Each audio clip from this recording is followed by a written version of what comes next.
Me da mucho gusto. Ya se van a librar de mí, termino hoy esta serie, ¿no? Pero gracias a Dios que nos ha dejado avanzar. Hubo una pausa la semana anterior con motivo de la celebración de nuestro convivio. Pero hoy vamos a retomar algo y quiero que ustedes empiecen a hilar en su mente o recordar lo que hemos estado hablando en las semanas pasadas. Hace aproximadamente 3 semanas empezamos una serie de 3 capítulos, ¿no? Y esta serie la denominé ¿Qué es ser cristiano? Porque realmente hay algunos que tienen 30, 40 años viniendo a la iglesia y si les preguntáramos nos costaría un poco de trabajo definir qué es ser cristiano o habría mucha pluralidad de opiniones.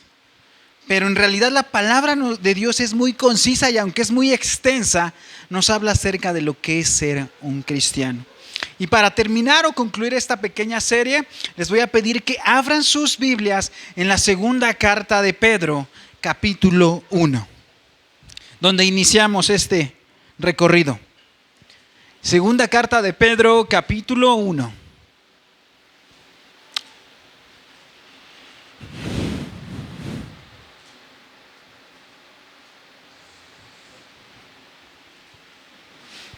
Cuando lo tengan, por favor, en reverencia a la palabra, nos ponemos de pie. Vamos a leer del verso 3 o del versículo 3 al 11, solamente 8 versículos.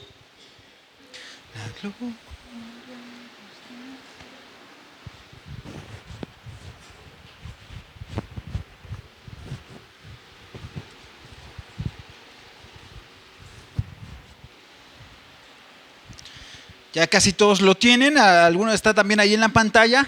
Y leemos alternadamente, las mujeres el 1, los hombres el 2 y nos unimos en el 11. Primero el encabezado dice, partícipes de la naturaleza divina. El verso 3, las mujeres, por favor.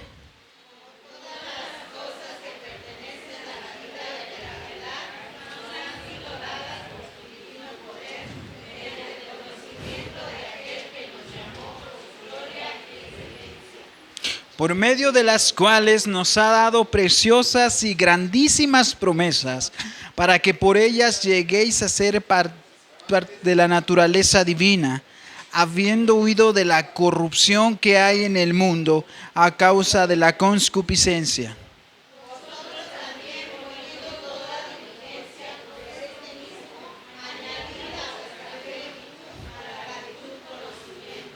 Al conocimiento dominio propio, al dominio propio paciencia, a la paciencia piedad.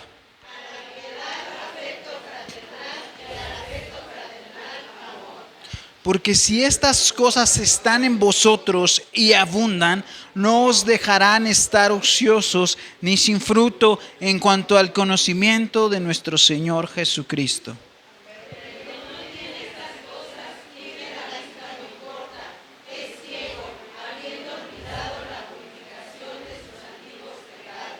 Por lo cual, hermanos, tanto más procurad hacer firme vuestra vocación y elección, porque haciendo estas cosas no caeréis jamás juntos, porque de esta manera os será otorgada amplia y generosa entrada en el reino eterno de nuestro Señor y Salvador Jesucristo. Amén. Así como están, vamos a orar. Señor, te doy gracias, Padre eterno, por la vida de cada una de estas almas que están aquí.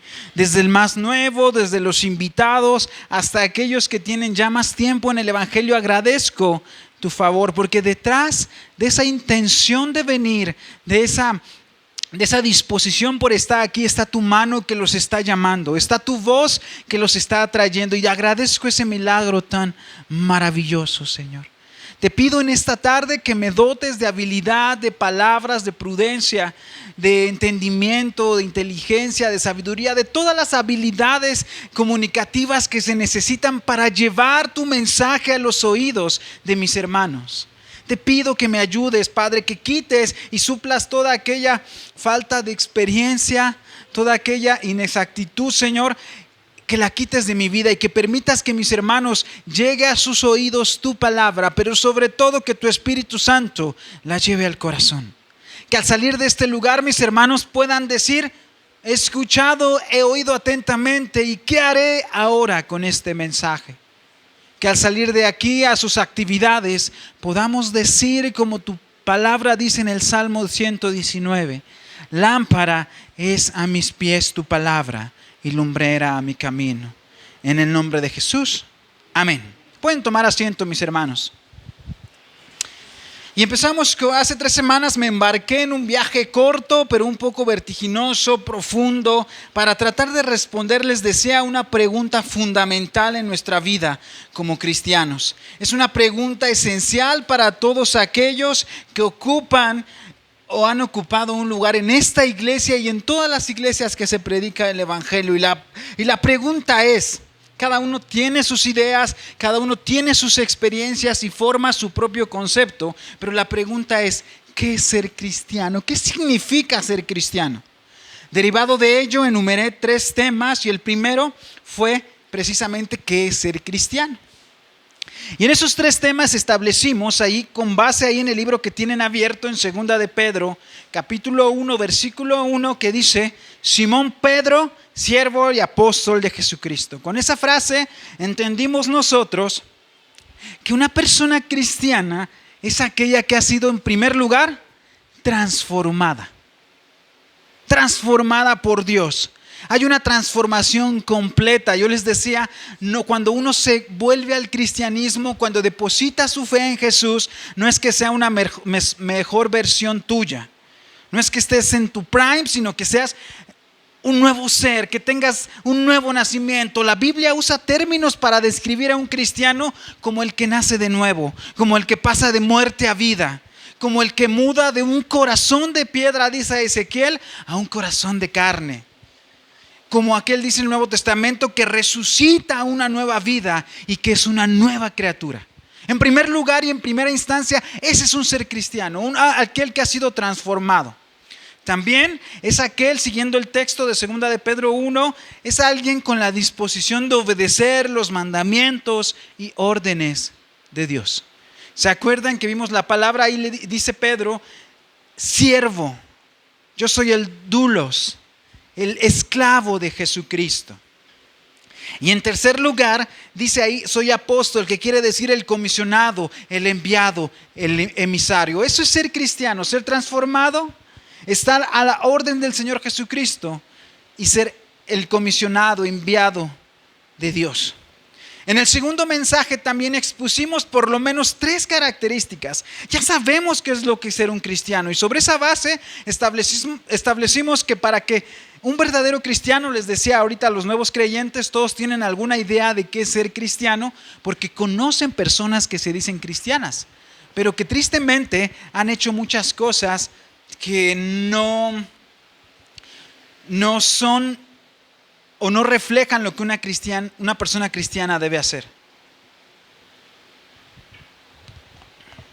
¿No? Y aquí expusimos en una predicación que se llamó Las marcas de la gracia, expusimos por lo menos 3 características necesarias de todo aquel que se dice ser hijo de Dios o cristiano. Y la base de este tema fue la primera carta de Juan, capítulo 2. Lo uní con el acróstico SA, C, SI. ¿Se acuerdan? Entonces las 3 marcas de la gracia, la primera es la SA, santidad, que es el proceso participativo para consagrarnos a Dios. C, separación del mundo. Cuando una persona dice que es cristiano, su relación con Dios cambia, pero también su relación con el mal cambia, con el pecado debe cambiar. Y la 3, la sí, simpatía profunda por el pueblo de Dios. Esta es la marca que representa, o una de las evidencias más claras de la que representa una persona que ha sido convertida. Tiene un amor profundo por el pueblo de Dios. Y espero que después de estos 2 mensajes quizás hayas reflexionado un poco tu posición espiritual delante de Dios y te hayas preguntado, ¿en realidad he sido transformado por Dios? ¿Soy el mismo, la misma persona con los mismos vicios que antes de conocer a Cristo? ¿O mi vida ha cambiado realmente? ¿Cómo soy yo? ¿Se notan en mí? ¿Hay deseos? ¿Hay evidencias? ¿Hay marcas de que quiero ser santo, de que me quiero separar del pecado y de que amo a la iglesia? ¿Hay una evidencia de esto en mi vida? Y si la respuesta es sí, si la respuesta es no, quiere decir que tristemente no eres cristiano. Pero si la respuesta es sí, no te estoy diciendo un nivel de perfección, pero si la respuesta es sí, quiere decir que este tema va a ser de mucha bendición para ti. Pero quizás te preguntas, mi respuesta fue afirmativa. He sido transformado y hay marcas en mi vida que demuestran que soy cristiano. Pero bueno, soy cristiano desde hace 2 años. ¿Ahora qué sigue? ¿Ya confié en Jesús? ¿He depositado mi fe en Él? ¿Allí se acabó mi vida cristiana? ¿Qué sigue para mí? ¿Qué hay? Soy cristiano, ¿ahora qué? Y déjenme decirles que lo que sigue es como todo proceso natural de la vida. Cuando nosotros vemos a una persona, no sé cómo se llame esa desviación genética, enanismo, no conozco su nombre o su término médico, pero cuando una persona vemos que es pequeña, es porque hay algo anormal en su vida. A una persona que no crece es porque hay algo que está trabando ese desarrollo y que no es natural. Hay algo allí. De la misma manera, un cristiano que no crece, que no madura, es porque si es cristiano y no está creciendo, hay algo que está trabando, hay algo mal en ese diseño que Dios ha establecido. El crecimiento y el desarrollo es un proceso natural en cada cristiano. Y eso es lo que vamos a observar en esta tarde. Fíjense que vivimos en una sociedad con valores y principios. Establecimos, ¿se acuerdan cuando Pedro escribe esta carta? ¿Se acuerdan quién estaba gobernando? Ya lo dije en aquella ocasión. ¿No se acuerdan? ¿Quién estaba gobernando? Nerón, ¿no? Uno de los emperadores más despiadados. Les decía, por ejemplo, algunas de las atrocidades que Nerón hizo. Él nombró a uno de sus caballos gobernador de una provincia, ¿no? También en Puebla ahora un gobernador nombró a su perro, no sé qué, tuvo un cargo político. Pasa en nuestros días. También él mató a su esposa, envenenó a su madre y le abrió el vientre a una mujer para sacarle un hijo de él. Quemó Roma. Esa era la clase de emperador que vivían. Imagínense, dice un dicho popular que el pueblo tiene los gobernantes que se merecen. Si de esa calaña era Nerón, ¿cómo estaba el pueblo y la sociedad en ese momento? Tristemente hoy tampoco tenemos un mundo tan perfecto. Pero bueno, ahora vivimos en una sociedad con valores, con principios y con formas totalmente diferentes a lo que enseña la Biblia y al cristianismo. Pero no solamente diferentes, va más allá de esas diferencias, sino que esta sociedad en donde habitamos no solo es diferente a los principios de la Biblia, es anticristiana. Ustedes pueden ver cómo ahora en las tomas de posesiones hacen rituales prehispánicos.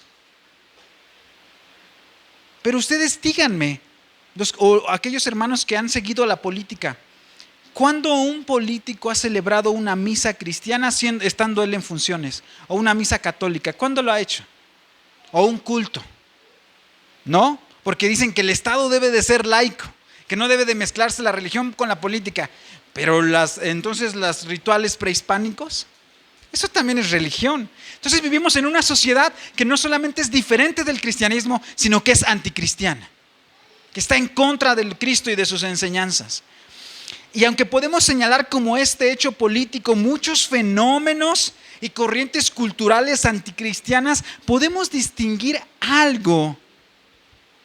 Podemos percibir algo en nuestros jóvenes, en nuestros adolescentes y en nuestros niños. Un fenómeno peculiar es distinguir algo que llaman el adolescentrismo. Dice el politólogo Agustín Laje que el adolescente gobierna la manera de la cultura, de la estructura, la forma de la política, inspira los cambios de nuestro lenguaje y comportamiento, impone sus preferencias éticas y estéticas y domina el sistema de entretenimiento y de consumo. Es decir, vivimos en una sociedad que no quiere madurar, que está estancada y está bien siendo adolescente y no quiere tomar las responsabilidades de una persona adulta. Hoy podemos notar, y ustedes pregunten, monitoreen, cómo muchos de nuestros jóvenes cercanos quieren evadir una etapa natural de la madurez. Ellos no están dispuestos a sacrificar nada por nadie. Los que tenemos hijos o los que tienen hijos adolescentes pueden ver cómo ellos son caprichosos y quieren todo para ellos. Si no les dan algún permiso, ¿cómo se ponen? Si no les das el dinero, ¿cómo actúan? Y en esta generación vivimos. Fíjense, vivimos, este dato para pensarlo o este enunciado es para pensarlo. Vivimos en la primera generación desde toda la historia de la humanidad, toda la historia, desde la primitiva hasta la moderna, en la primera generación de jóvenes que no quieren, que rechaza voluntariamente la gran y natural tarea de tener hijos. Ven con menosprecio o con desprecio el tener bebés, pero aman tener perritos de compañía. No quieren vivir en el alto estándar del matrimonio, sino que buscan alternativas como el poliamor, la unión libre. Huyen al esfuerzo de los trabajos en donde se tienen que escalar a través del compromiso y del profesionalismo, y están felices de vivir vidas llenas de entretenimiento a edades muy avanzadas. Quieren estar con todos los beneficios de un adulto, pero con las responsabilidades de un adolescente. Entonces, ante esta sociedad que se ha infiltrado y este pensamiento en la iglesia, la palabra madurez parece en desuso. Parece que esa palabra es dañina, es anticuada. Y de la misma manera, para la iglesia también ha sido tachada. Algo que caracteriza a un adolescente es su inmadurez. Y hoy tenemos un montón de cristianos que actúan como niños berrinchudos dentro de las iglesias. Y aunque el autor enfatiza algunos otros puntos principales aquí en la carta, Pedro, que por ejemplo la distinción entre los falsos y los buenos profetas, también nos habla acerca del conocimiento de Dios. Él nos va a explicar en este texto cómo podemos escapar de esta cultura y de este pensamiento que nos lleva a comportarnos inmaduramente. Es la otra etapa del cristiano. He sido transformado, tengo las marcas de la gracia, entonces ahora ¿qué voy a hacer? Crecer y madurar. Salirme de ese espíritu que está empujando a la iglesia a ser inmaduro. El apóstol Pablo nos va a dar los pasos que llevan a desarrollar un carácter espiritual firme y forman un cristiano fuerte. Vamos a leer el verso 3. Dice así: como todas las cosas que pertenecen a la vida y a la piedad nos han sido dadas por su divino poder, mediante el conocimiento de aquel que nos llamó por su gloria y excelencia. Verso 4. Por medio de las cuales nos ha dado preciosas y grandísimas promesas, para que por ellas llegaseis a ser participantes de la naturaleza divina, habiendo huido de la corrupción que hay en el mundo a la causa de la concupiscencia. El verso 3 en la Nueva Traducción Viviente dice de la siguiente manera: Dios en su gran poder nos ha concedido lo que necesitamos para llevar una vida piadosa. Lo hizo cuando conocimos a aquel que nos llamó por su propia gloria y excelencia. Verso 4 en palabra de Dios para todos. Así nos dio promesas preciosas y valiosas. Confiando en ellas, ustedes, quienes los cristianos, serán semejantes a Dios y podrán escapar del mundo, el cual será destruido a causa de los malos deseos del ser humano. Entonces Pedro nos va a decir algo acá en el verso 3. Nos dice, como todas las cosas que pertenecen a la vida y a la piedad, ¿qué dice? Nos han sido dadas. Es decir, en la parte de Cristo o Dios inicia la transformación de una persona. Imputa, pone las marcas de la gracia. Y todavía da el primer paso hacia nuestra madurez, hacia nuestro crecimiento y hacia nuestro desarrollo. Eso es lo que hace Dios. Dice, todas las cosas que necesitamos nos han sido dadas. Es decir, Dios de su parte nos ha dado todas las herramientas para vivir una vida plena y en conformidad con su voluntad. El primer paso para que un cristiano verdadero progrese ya lo ha dado el Señor.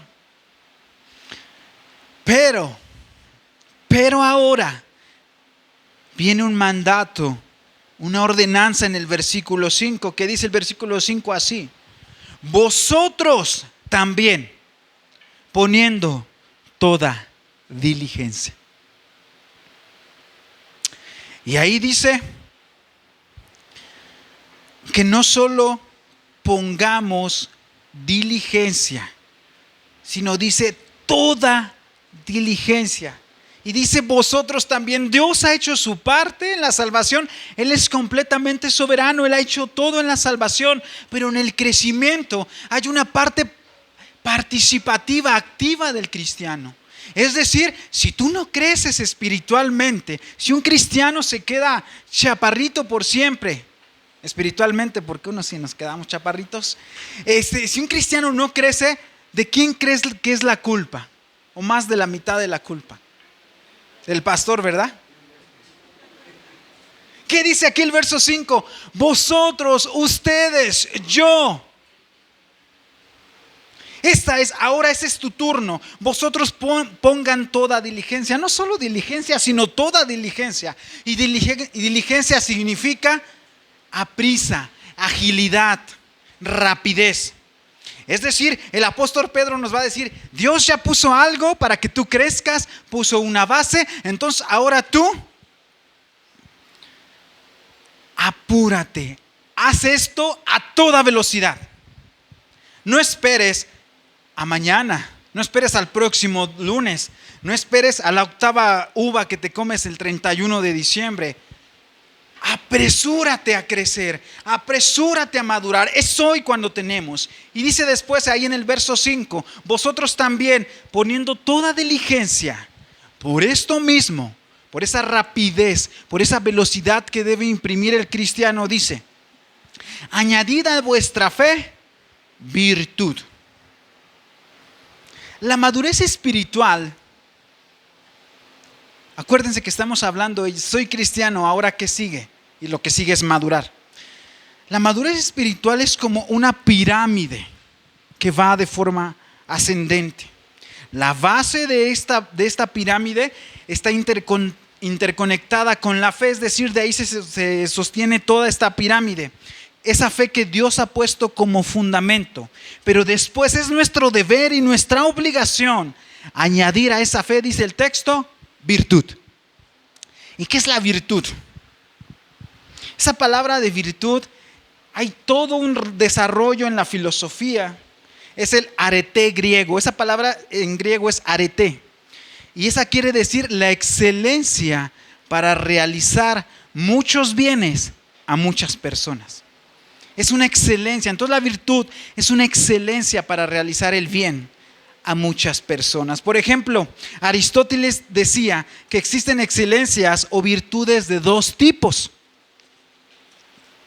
¿Cuáles son? Hay virtudes o excelencias intelectuales, como la inteligencia, la prudencia y la sabiduría. Estas virtudes se adquieren por medio del conocimiento, de la enseñanza, por medio de estudiar, por medio de leer, por medio de escuchar. Esas virtudes se adquieren. Pero también hay virtudes morales. ¿Cuáles son? Por ejemplo, la valentía, la justicia, el dominio propio. Y estas se desarrollan a través de la práctica y del hábito. Es decir, un cristiano está obligado a añadir a esa fe que tiene la excelencia, la virtud, ¿por medio de qué?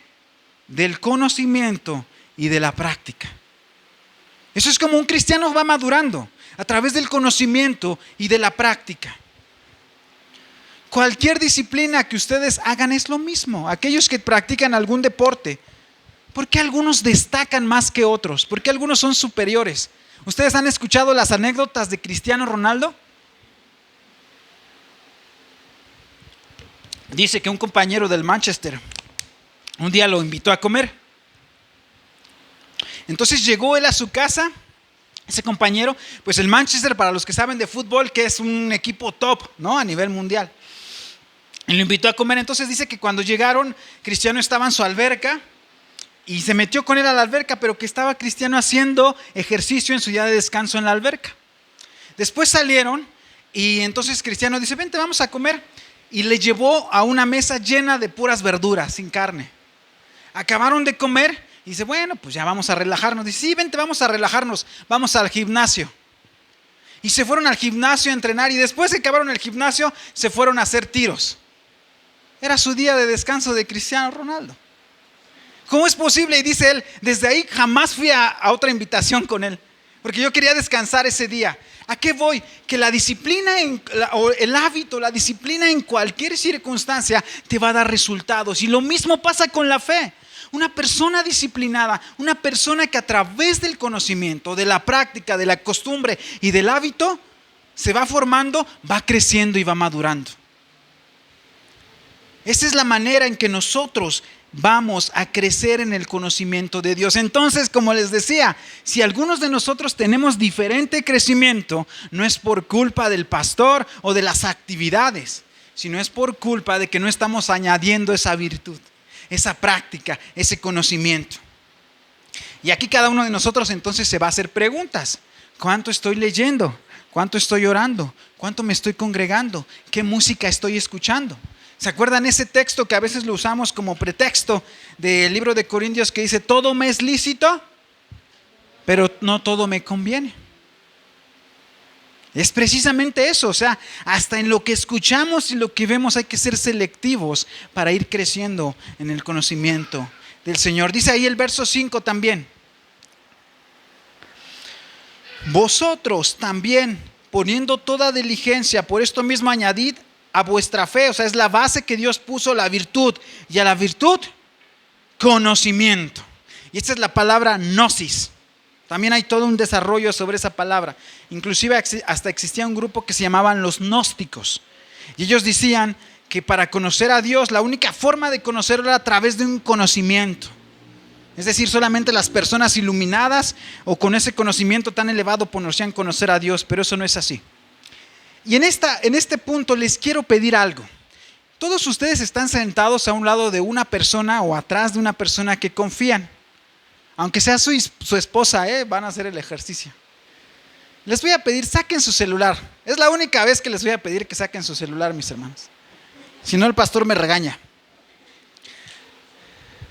Y si no están cerca de una persona que tienen de confianza, pues acérquense a ella. O ustedes mismos véanlo. Ahora, desbloquéenlo. Ni modo, desbloquéalo.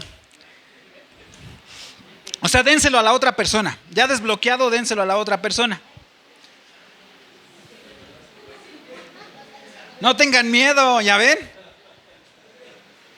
Dice el libro de Isaías, ¿cómo? No hay descanso para el impío. ¿Sale? ¿Ya se lo dieron a la otra persona? Ahora se van a ir a Facebook. La otra persona debe tener el celular contrario, Ajá. Se van a ir a Facebook. No se preocupen, no necesitan internet y no quiero ver sus fotos, ni que vean fotos, ni conversaciones. Van a dejar presionado el iconito de Facebook y les va a aparecer una lista de opciones. Ajá. Los que traen Android, los que traen iPhone, no conozco ese sistema, la verdad. Bueno, pero también se puede, no sean Y aparece widgets, información de la aplicación, les aparece ahí. Si lo dejan presionado en Facebook.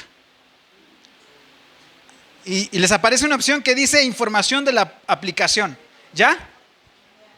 Sale. Le van a dar en información de la aplicación. O sea, dejan presionado el iconito de Facebook. Ajá. Lo dejan presionado sin abrirlo y les va a aparecer un menú. Y ahí le ponen información de la aplicación. Ajá. Tiene una letra I. Después ahí les va a abrir otro menú. Ahí navegan un poquito hacia arriba y les va a decir tiempo de uso. Le dan ahí, por favor, en tiempo de uso. Yo dije Facebook porque es muy común. Y a veces el WhatsApp lo usan para trabajo, pero el Facebook no se usa para trabajo. ¿Sale? A ver, te lo cambio para que no digan que... Sale. Miren, nunca me lo había dado desbloqueado. Sirvió mi truco. ¿Sale? Ahí ya le dieron en tiempo de uso. Ahora bajito de unas gráficas les va a aparecer, dice domingo 14 de septiembre. Denle en el día de atrás. ¿Ya le dieron?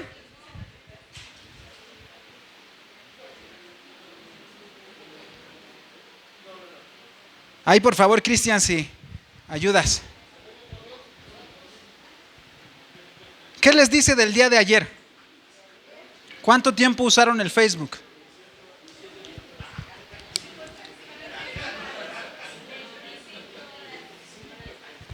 No me digan porque...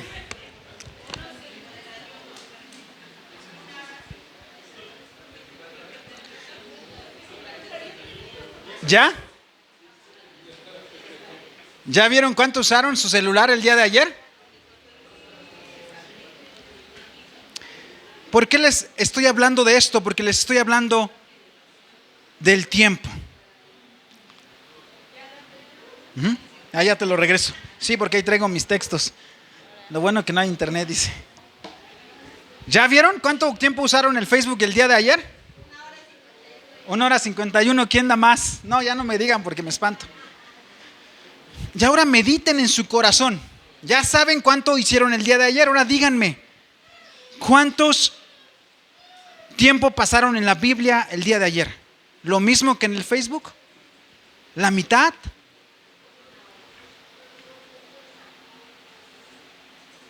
Es una pregunta de reflexión. A veces no somos conscientes de la cantidad que nos consume esa herramienta del diablo.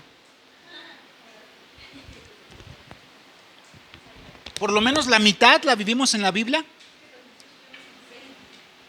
Por eso yo puse Facebook porque digamos que es el común.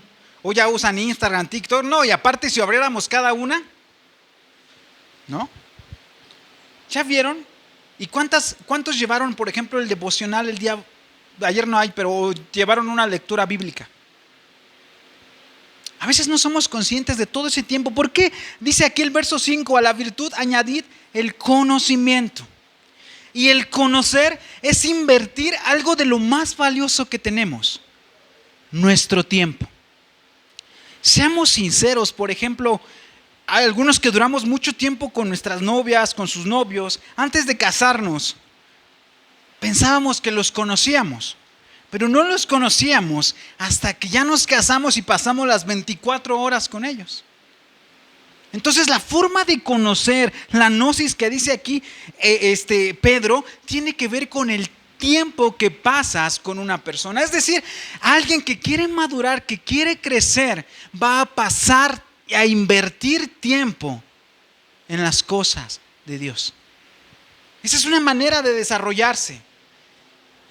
La Biblia, por ejemplo, usa la palabra conocimiento como una palabra sinónima que expresa la relación más íntima entre dos personas. Conocerse, exacto. Desde el Antiguo Testamento, desde el libro de Génesis, dice, y Adán conoció a Eva. Tuvieron intimidad. Es decir, tuvieron tiempo, tuvieron una relación profunda. Abraham conoció a Sara. El Nuevo Testamento dice, José no conoció a María hasta después de dar a luz a Jesús. De la misma manera, cuando nosotros tenemos una intimidad con el Señor, pasamos tiempo con Él, invertimos tiempo, hay fruto de crecimiento y de desarrollo. Y después dice el verso 6, al conocimiento, que ya dijimos que es por invertir tiempo, ¿qué añadimos? ¿Qué agregamos? Dominio propio. El dominio propio también lo usa la Biblia como la templanza, y es la moderación ante los placeres y el dolor. También podemos decir que el dominio propio es el autocontrol de nuestros deseos y apetitos pecaminosos. Es el buen manejo de nuestras emociones y de nuestros sentimientos. Quizás en ocasiones por las circunstancias que se nos cruza un loco en la moto o que ya nos hizo enojar el esposo, la esposa, no podamos controlar lo que viene de fuera hacia nosotros o ataques ya más fuertes. No podemos controlarlos, enfermedades. pero sí podemos controlar cómo reaccionamos ante ellos, cómo respondemos ante ellos. ¿Se han visto aquellos cristianos que tienen un pescadito en su teléfono, en su carro, y luego te les cruzas o algo, o se les del semáforo o algo? ¿Cómo reaccionan? Decía un hermano en otra iglesia que estábamos, que si quieres conocer a un cristiano, ve cómo maneja y cómo se comporta cuando juega fútbol, porque sale todo el sentimiento ahí a flor de piel, ¿no? Entonces vamos a añadir a ese conocimiento, a ese tiempo que pasamos, el dominio propio. ¿Cómo reaccionamos? Y eso sí lo podemos controlar, porque el Espíritu Santo, dice la palabra de Dios, que nos ha dado poder y dominio propio. Fíjate cómo reaccionas. Ayer me decía mi esposa, ahora, ¿por qué no te enojaste tanto? Porque pasó algo ahí inusual. Y es que estaba preparando la predicación, entonces no podía enojarme. Ya hoy ya. Pero es cómo reaccionamos. Un cristiano que está madurando reacciona diferente ante las ofensas de otro hermano. Reacciona diferente ante la ingratitud de las personas, ante las ofensas, ante el que hablen mal de él. Un cristiano que está maduro no reacciona con una manera impulsiva. Algo que aquí he dicho muchas veces, que me enseñó mi hermano Alfredo, es que, por ejemplo, a veces decimos que el que tiene un carácter fuerte es aquel que se quiere imponer, que alza la voz, que grita. Ese es un carácter fuerte, pero decía mi hermano Alfredo, no es cierto. Ese es un carácter débil, porque no puede controlar sus emociones. Entonces el dominio propio tenemos que agregarlo para si queremos seguir en crecimiento. Y dice el verso 6 ahí también, al conocimiento, dominio propio, al dominio propio, paciencia. Y la palabra que se traduce aquí como paciencia es aguante, resistencia, ¿no? Constancia, perseverancia. Es decir, también te va a costar tiempo. Hay hermanos que más o menos vienen aquí a la par, es decir, conocieron a Cristo o tienen los mismos años en el Evangelio. ¿Y por qué algunos hermanos aprenden más rápido? ¿Por qué algunos hermanos se empiezan a involucrar más, conocen más de la Biblia que otros? Porque son perseverantes, porque están estudiando, porque se están metiendo en las cosas de Dios. Y la paciencia es esa resistencia, esa constancia que permite que una persona se sobreponga a las aflicciones y emociones, que responda de una manera calmada, sin caer en la desesperación también, ni en la resignación o en la pasividad. Es una habilidad de tolerar, de aguantar las situaciones difíciles y la capacidad de pensar en la bendición futura antes que la satisfacción inmediata de la queja. Dice ahí, es decir, un hermano que no es paciente se queja delante de Dios constantemente y de los hermanos. Dice ahí en el libro de Romanos capítulo 5, si me ayudan en la pantalla, Romanos 5 del 3 al 5. Y no solo esto, sino que también nos gloriamos en las tribulaciones, sabiendo que la tribulación produce paciencia. Es decir, cuando tú pides a Dios, Señor, dame paciencia, ¿qué crees que te va a enviar? ¿Paciencia? ¿Qué te va a enviar? Problemas, tribulaciones. ¿Sí? Para ejercitar la paciencia. Exactamente. Y dice, y la paciencia produce prueba y la prueba esperanza. El que sigue. Y la esperanza no avergüenza, porque el amor de Dios ha sido derramado en nuestros corazones por el Espíritu Santo que nos fue dado. Es decir, las tribulaciones y el dolor a veces, o no a veces, son una herramienta que Dios usa para producir la paciencia en nosotros. Entonces agregamos a esa pirámide la paciencia. Y después dice el verso 6, a la paciencia, piedad. Y la piedad es el bien reverenciar. Esa es la traducción literal, el bien reverenciar. Es decir, tener una actitud de respeto, de reverencia hacia Dios y sus asuntos. Tenerlos en alta estima y como santos los asuntos de Dios. Es decir, cuando tú tienes piedad, tomas en serio como apartados y especiales a Dios y todo lo que tenga que ver con Él. Yo me acuerdo que cuando por allá empezamos nosotros, mi esposa y yo, más o menos por diferentes caminos a conocer de Dios, éramos muy irreverentes, no teníamos nada de piedad en ese sentido, ¿no? Forrábamos nuestras libretas y poníamos: Jesús es chido, Jesús es la banda, ¿no? Y ahora que veo eso digo: santo Dios, ¿cómo puede hacer eso? Es una falta, es un desconocimiento. ¿Por qué? Porque no éramos maduros. Estaba bien cuando iniciamos, pero ahora ya no. Por ejemplo, igual cuando oramos. Hay una cosa que nunca se nos debe olvidar cuando oramos. Sí es cierto que es una comunión íntima, sí es cierto que es una comunicación directa con el Creador, pero nunca se nos debe olvidar nuestra posición. El barro hablando con el Todopoderoso. ¿Cómo debemos orar? Con toda reverencia. Me encanta la forma en que, por ejemplo, lo hace y nos da ejemplo mi hermana Elodia de eso. Cuánta reverencia cuando ella ora delante de Dios.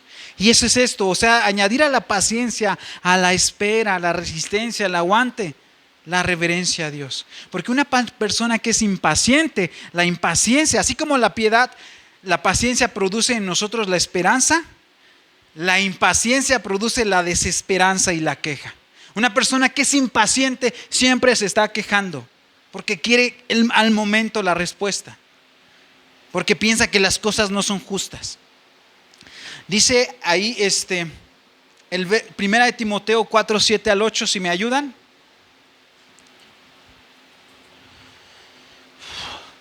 Muy bien.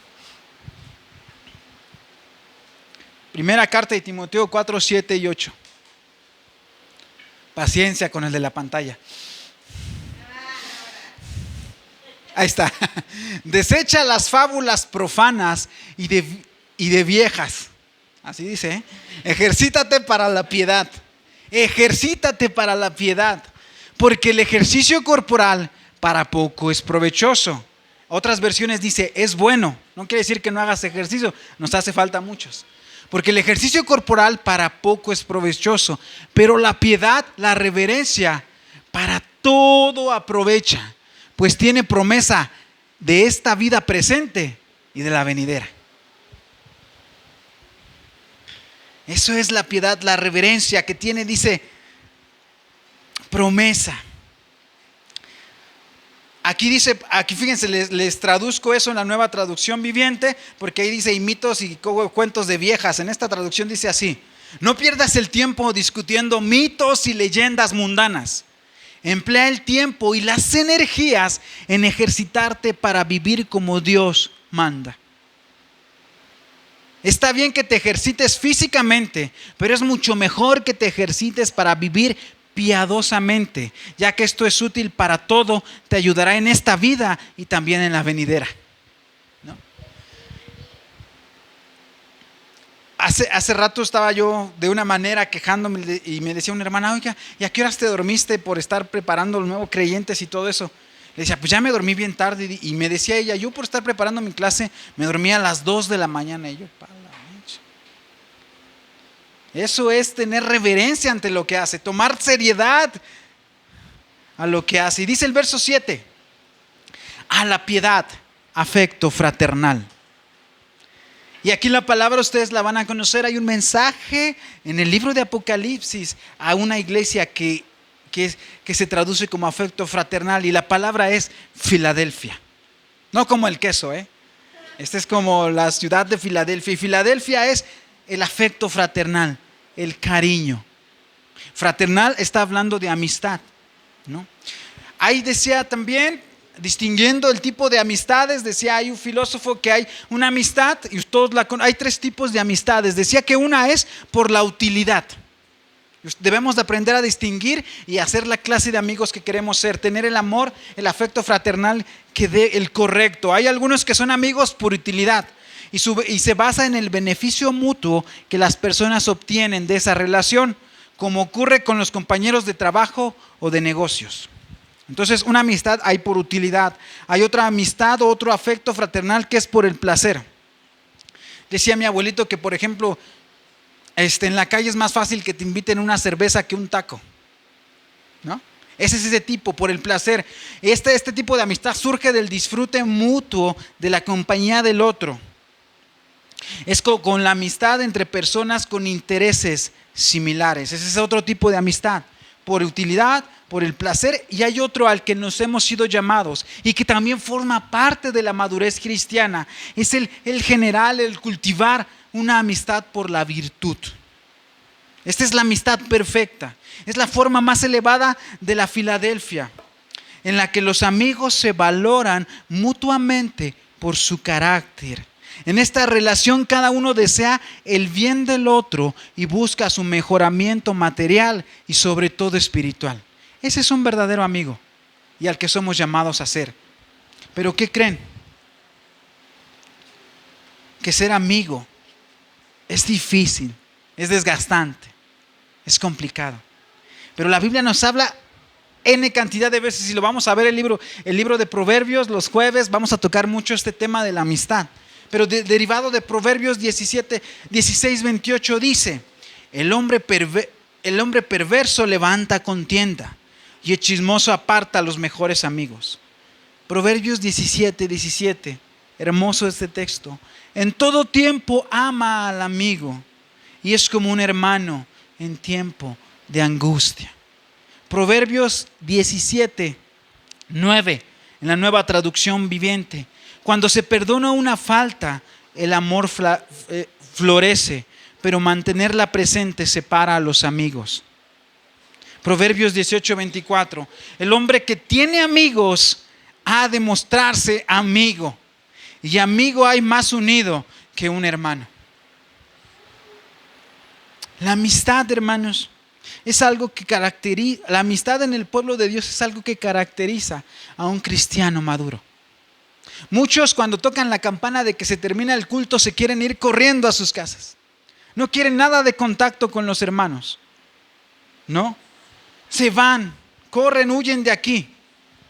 Pero ser amigo cuesta, mis hermanos. A veces queremos que las personas respondan y sean amigos de nosotros, pero nosotros no queremos ser amigos de las demás personas.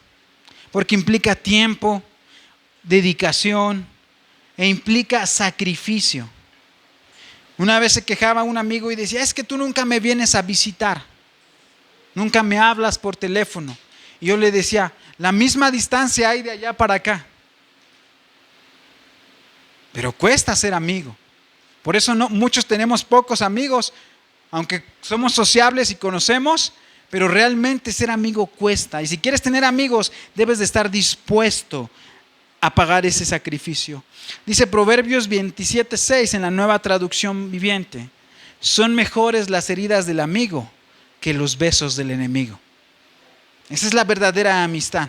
Verso 7 de ahí de 2 de Pedro: a la piedad afecto fraternal, y al afecto fraternal amor. Y la palabra aquí no es Filadelfia, la palabra es ágape. Y el ágape es el amor más puro que puede existir. Es el amor con que Dios nos ha amado. Y es el amor incondicional, desinteresado, el amor sacrificial. Dice ahí 1 Corintios 13, todos se saben ese texto. 1 Corintios 13, que nos narra o nos da una descripción del amor. ¿Me puedes ayudar en la pantalla, por favor? 1 Corintios capítulo 13, versículo 1.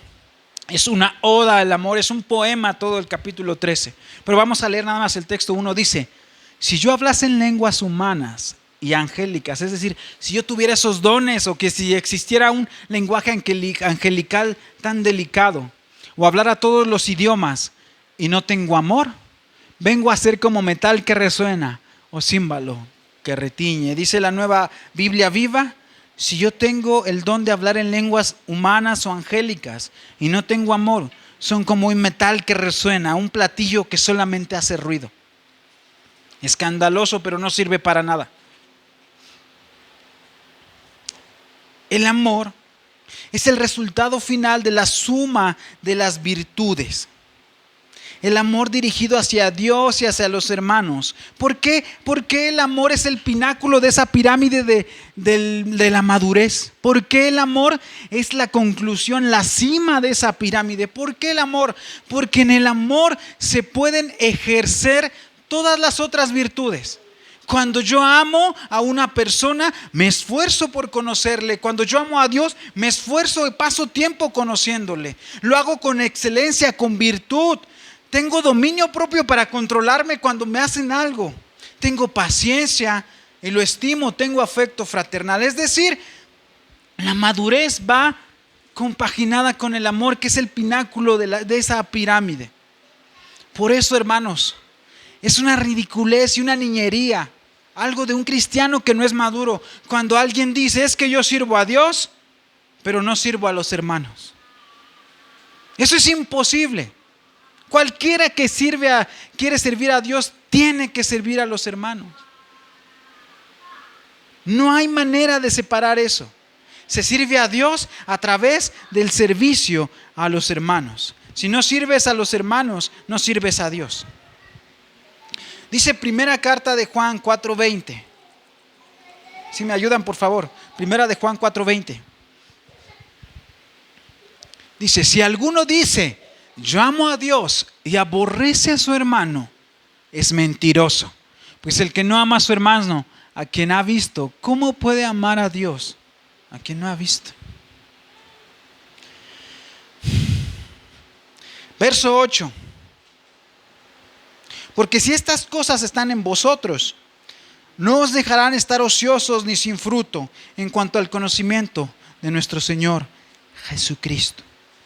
Es decir, un cristiano que vive así, en él estas características, estas virtudes en el desarrollo en la pirámide, ¿cuáles son? La fe, la virtud, el conocimiento, el dominio propio, la paciencia, el afecto fraternal y el amor. Un cristiano maduro vive en plena comunión con el Señor, vive una vida plena y en abundancia, en consonancia con la promesa que nos hizo el Señor en Juan 10:10. Yo he venido para que tengan vida y vida en abundancia.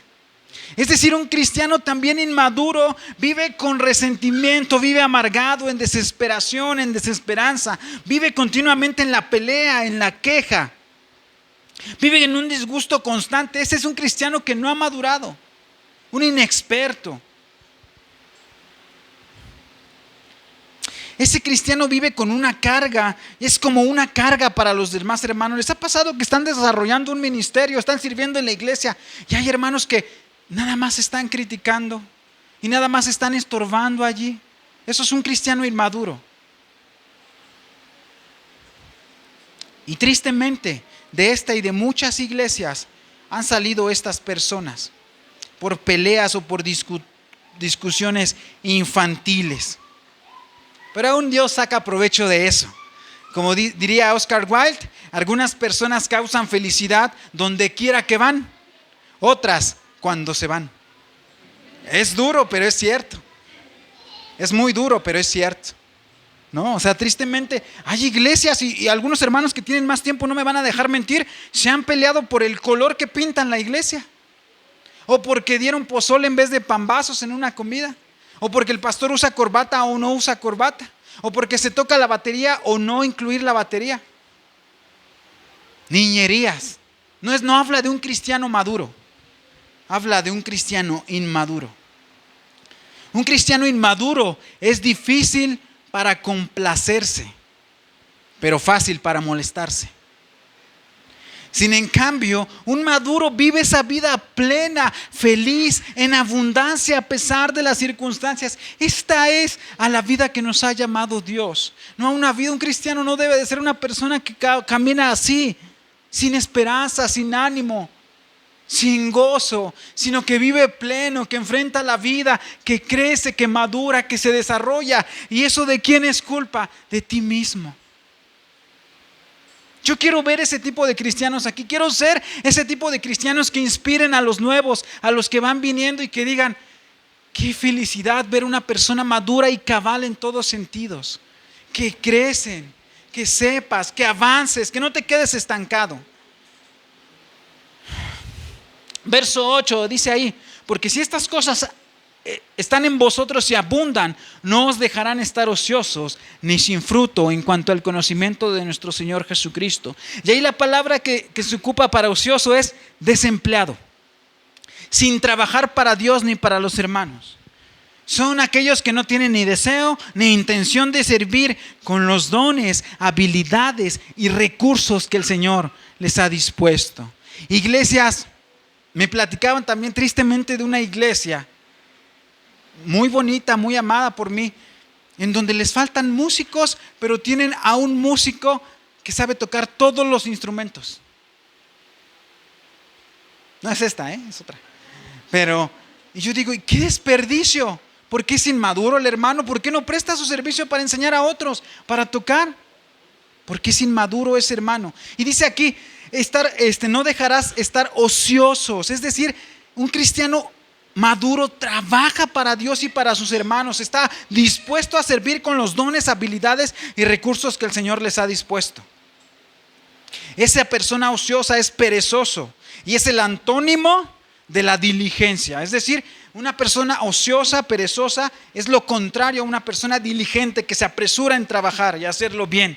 ¿Y qué creen? Que la Biblia también en Proverbios, toda la enseñanza, mi hermano predicó sobre la pereza en Proverbios, el día jueves. Proverbios 13:4: el alma del perezoso desea y nada alcanza, mas el alma de los diligentes será prosperada. Decía Spurgeon también de una manera muy fuerte: de buenas intenciones está pavimentado el camino al infierno. Es decir, el perezoso solamente habla, desea, pero no hace nada. De todo se queja y a todo le ve lo malo. Proverbios 19:24: el perezoso mete su mano en el plato y ni aun a su boca la llevará. Le da flojera llevar su alimento. Hace bulto o hace que hace, pero no hace nada. Proverbios 22:13: dice el perezoso: el león está afuera, seré muerto si salgo a la calle. Es como don Ramón, ¿no? Que salía a buscar trabajo orando no encontrarlo. Hermano, pero es que yo no puedo servir en este ministerio porque ya salen muy noche, y si me asaltan, y si me roban, y si los hermanos me echan bronca. Ese es una persona que usa como pretexto. Proverbios 26:14 dice: como la puerta gira sobre sus bisagras, así es el perezoso que se da vueltas en su cama. Son aquellos hermanos que, bueno, antes de eso, ¿quién quiere crecer, desarrollar y madurarse? ¿Quién quiere quitarse la pereza espiritual? Levanten su mano. Ahórquense ustedes mismos. Levanten su mano. ¿Quién quiere quitarse esa pereza, desarrollar, crecerse? Levanten su mano. Hermano Gerardo, anótelos para asilos la próxima semana. Es que es eso, hermanos, es la acción. Dice la palabra: con toda diligencia, con toda rapidez. Eso es la acción, ¿no? Algunos hermanos dicen: es que no tengo tiempo. Pero créanme, hermanos, que a mí me da tristeza. Sé que algunos sí están ocupados, sé que algunos tienen obligaciones cuando hacemos las actividades, pero estos hermanos, un síntoma de la pereza es que cuando viendo la necesidad, las tareas, el trabajo, lo que sus hermanos requieren, prefieren estar viendo La Rosa de Guadalupe. Prefieren estar en su celular, ustedes ya vieron cuántas horas, que estar compartiendo en los asilos. Mientras otros hermanos, ellos están cómodamente, ese es un perezoso, mientras los otros están sudando en el campo de batalla, durmiéndose a las 2 de la mañana, preparando alimentos a las 12 de la noche, llegando aquí primero, yéndose al último. Romanos 12:11 dice así: en lo que requiere diligencia, no perezosos, fervientes en espíritu, sirviendo al Señor. Es decir, alguien que quiere crecer y madurar no tiene que ser perezoso, sino diligente. Muchos se excusan en no tener tiempo, unos en realidad no lo tienen por todas las actividades, pero muchos se excusan en no tener tiempo. Algunos, y yo me he encontrado con muchos jóvenes que me dicen: hermano, es que estoy en la universidad y no me da tiempo para venir a las clases, para leer mi Biblia. No les creo ese cuento. Hay hermanos aquí con grado de doctorado, y no digo quién para que no digan que es presunción, pero vienen y tuvieron tiempo para servir al Señor. porque prefirieron desvelarse, pero sirviendo al Señor. Hay otros que dicen, hermanos, que tengo 4 hijos, por eso mejor no voy a la iglesia. Es que de verdad no puedo con ellos. Hay matrimonios con 4, con 5 hijos sirviendo en la iglesia, se los traen a la iglesia y están aquí. Eso no es ser perezoso. Algunos otros hermanos tienen una bendición enorme y yo a veces ya me falta mucho tiempo para eso, pero ¿cuál es la bendición enorme? Que ya no tienen algún compromiso, que quizás ya acabaron sus vidas laborales, ya están jubilados, pensionados, por alguna circunstancia no tienen la responsabilidad, alguna responsabilidad fuerte. Y pregunto, ¿qué hacen con todo el tiempo que les queda? Un hermano maduro, o sea, a veces yo, por ejemplo, los envidio porque yo a veces ya quisiera estar jubilado, pensionado para dedicarlo. Hermanos, en esta pequeña iglesia de 50 personas, pregúntenle a mi hermano Juan, pregúntenle a mi hermano Gerardo, a mi hermana Lili, si no hay trabajo para echar para arriba. O sea, si nos ocupáramos realmente, no se acaba el trabajo, no te aburrirías. Hay para visitar a los hermanos, para ir a asilos, para dar capacitación, para estar en la iglesia, para arreglar cosas, para lo que te imagines. En esta pequeña, para aprender un instrumento, en esta pequeña iglesia hay trabajo para echar para arriba. Lo que falta son obreros. Dice la palabra de Dios, la mies es mucha y los obreros son pocos y flojos. No, flojos no dice, pero quedaría bien ahí. En mi versión la voy a poner. Eso es, hermanos. Entonces aprovechen aquellos que tienen ese valioso tesoro, hermanos, de aprovechar ese tiempo para crecer y madurar. Pregúntenle, les digo aquí en la iglesia Juanito, a los maestros de niño, a los de evangelismo, a los de la alabanza, y van a ver que van a estar ocupados. Y dice la palabra de Dios que aquel que tiene una mente ocupada. Porque recuerden los dichos también ahí populares: la ociosidad es la madre de todos los vicios. Y don Silverio dice, una mente desocupada es el taller del diablo. ¿No? Dice Proverbios 15:19, el camino del perezoso está obstruido por espinas, pero la senda de los íntegros es una carretera despejada. Entonces, un verdadero cristiano, y al que quiero que lleguemos cada uno de nosotros, al que quiero que avancemos cada uno de nosotros poniendo fe, paciencia, dominio propio, da frutos. No solo hizo una profesión, sino que conoce y trabaja duro en el servicio a Dios. El verso 8, ahí en la Nueva Biblia Viva, dice así: si ustedes tienen estas virtudes y las desarrollan, estas los ayudarán a crecer y a conocer más a nuestro Señor Jesucristo y los harán más fructíferos y útiles. Verso 9, pero los que no llegan a desarrollarse de esta forma son cortos de vista y ciegos, y olvida que fueron limpiados de sus pecados pasados. Verso 9 de ahí de segunda de Pedro 1. Es decir, estas virtudes nos ayudan a crecer, a madurar. Y en el verso 9 hay una palabra, dice que son cortos de vista. Ahí lo tienen en sus Biblias. Y la palabra traducida son miopes. ¿Y qué quiere decir esto? Que a un cristiano inmaduro le cuesta ver de lejos las promesas futuras de aquellos siervos diligentes. No ven esas promesas que el Señor, porque a veces los que están sirviendo aquí dicen, ¿para qué me esfuerzo? ¿Para qué crezco? Es parte de tu madurez.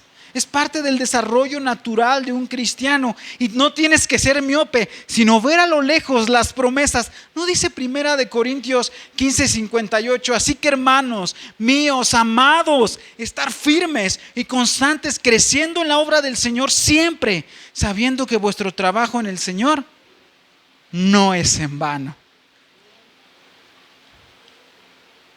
Esa es una persona miope e inexperta, y por si fuera poco, que no logra ver las promesas futuras, también se olvida de lo que Dios ha hecho en el pasado, de dónde lo rescató Dios, y menosprecia su bondad y su misericordia. Verso 10, en la Nueva Traducción Viviente de segunda de Pedro 1:10. Así que, amados hermanos, esfuércense por comprobar si realmente forman parte de los que Dios ha llamado y elegido. Hagan estas cosas y nunca caerán. La madurez somos participantes y somos 100% responsables de cómo crecemos. Créanme, hermanos, que yo no por echar flores en esta iglesia ni nada, pero creo que tienen todos los recursos a su disposición. Inclusive hay un calendario para que todos los días sepan qué leer. Hay clases ya ahora dominical, gracias a Dios por la vida de los maestros y por los que vinieron. Hay estudio los días jueves. Están las predicaciones en internet por si no viniste. Todos los recursos han dado. Si no crecemos, es culpa solo de nosotros. Así que, hermanos, en Chilango, échale ganas para madurar.